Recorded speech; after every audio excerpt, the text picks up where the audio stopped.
Ito yung pagkain kanina mga par, may ulam at saka rice.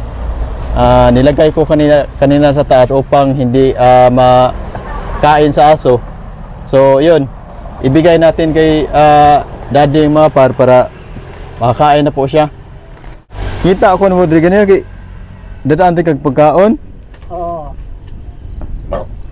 Nya, wa man kit ganiha. O pagkari na ko wala man ka. Oo, kung sabi kanina. Nya, kumusta naman ka? Ano naman? Ha? Ano naman? Okay na ka? Oo. Nya kanang okay na ka, wala na ka na kuyapan mga no ka atong ngaging adlaw. Oo. Nya nang nakuyapan mo no ka atong ngaging adlaw daw. Nya, okay na ka? Kasi naghatod nimo panihapon karon. Unsa may isudan nimo?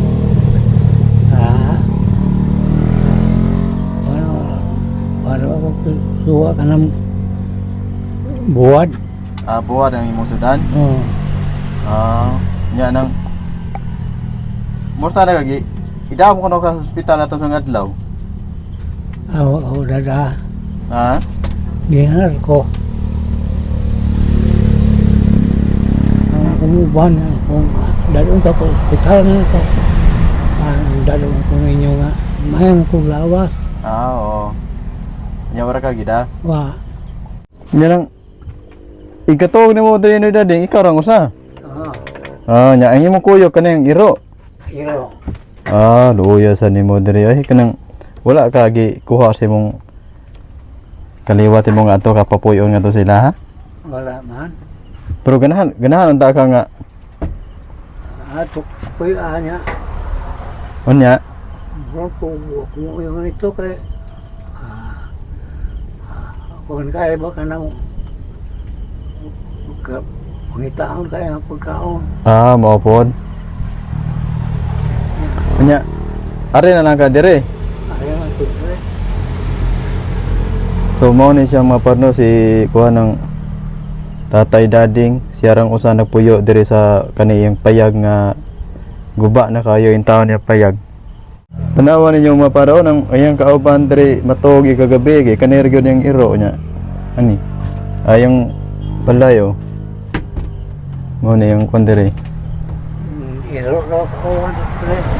Signay katong ganahan nga mutabang ni Noy Dading kanang pwede ra kayo sa bisitahon dire sa Sitio Lapnes, Barangay Kalubihan. Nya kung ganahan mo tabang ni Noy Dading, pagkaon na lay ihatag niya. Ayan na siya tagayo kwarta kay Noy Dading, magliso na ni siya o kanang mo palit og lutoon nun kay kung idara na si Noy Dading, kumutabang magani mo kanang luto na lang daan kay para kauno na lang ya ditso. Ang pagkaon lang. Oo. Nya ako na siyang giari gadri ganiha kay akong dadaan og kaon niya wala man ako siya maapti ganiha. Mo nang ang yang pagkaon akong gibilin mo nang akong gibali kay para akong ihatag niya karon kay para makapanihapon siya kay opay panihapon si Noy Dading.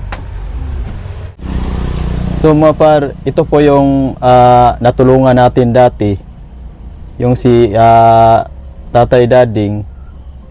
Natulungan natin si Tatay Dading mga par nung nakaraang taon, kaso nga lang yung mga sponsor namin para kay Tatay Dading nawala kasi yung channel namin, yung channel ko ay biglang nahack kaya nahinto po yung sponsor. So ngayon binalikan ko ulit si Tatay Dading upang para makatulong po tayo sa kanya. So kanina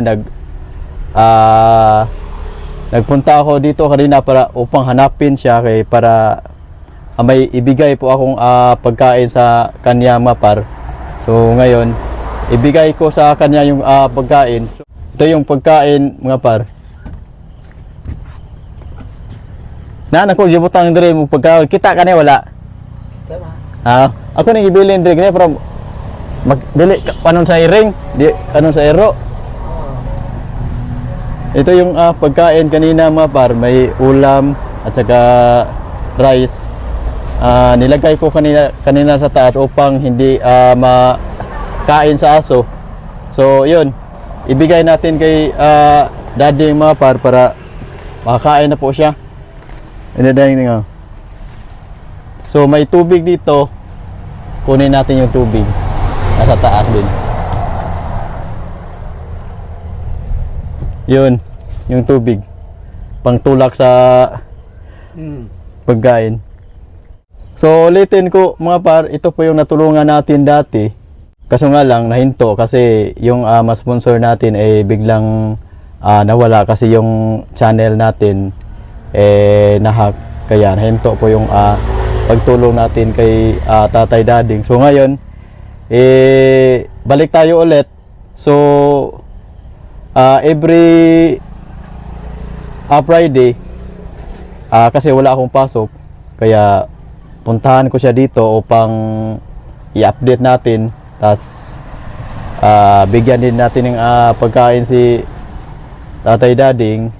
So yun, update tayo mamaya, update tayo mga para every Friday. Pag makauwi ako dito sa probinsya, i-update po tayo sa kalagayan po ni Tatay Dading. Si Tatay Dading mga pare, hirap siya mag-explain sa kanyang sarili kasi may edad na po siya.